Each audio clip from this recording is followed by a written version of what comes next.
នេះគឺជាប្រាសាទដែលបានសាងសង់ឡើងពីថ្មភក់ពណ៌ផ្កាឈូកដែលមានក្បាច់រចនាយ៉ាងល្អិតល្អន់រស់រវើកមែនទែនហើយចម្លាក់ទាំងអស់នេះគឺមានអាយុកាល1080ឆ្នាំហើយដែលប្រាសាទនេះគឺមានឈ្មោះថាប្រាសាទបន្ទាយស្រី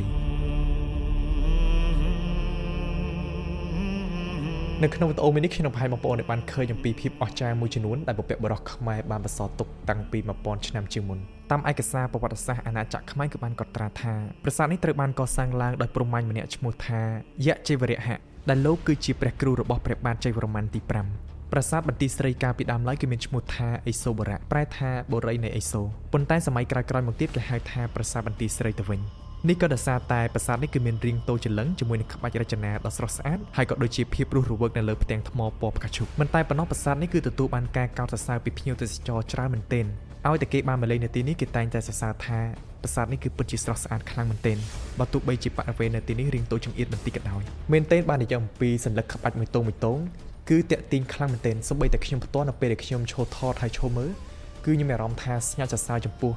ស្នាដៃរបស់បុព្វបុរសខ្មែរខ្លាំងមែនទែនហើយអ្វីមួយដែលបងប្អូនគួរតែដឹងលើសពីនេះទៅទៀតនោះគឺថា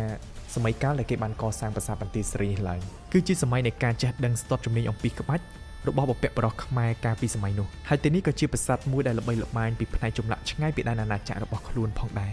ព្រោះបើយើងពិនិត្យមើលឲ្យល្អិតល្អន់អំពីក្បាច់ទាំងអស់នេះ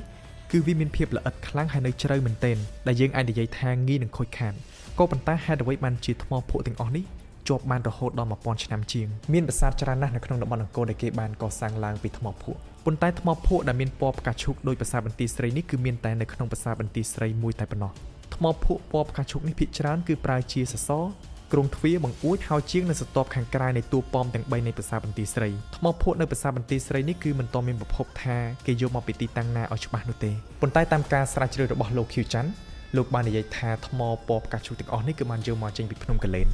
ហើយនៅពេលដែលបងប្អូនមកលេងសៀមរាបពេលក្រោយសូមកុំរំលងប្រាសាទបន្ទាយស្រីនេះឲ្យសោះជាមួយនឹងក្បាច់រចនាស្អាតដែលធ្វើឲ្យបងប្អូនមានអារម្មណ៍ថាមកលេងហើយគឺចង់មកលេងម្ដងទៀត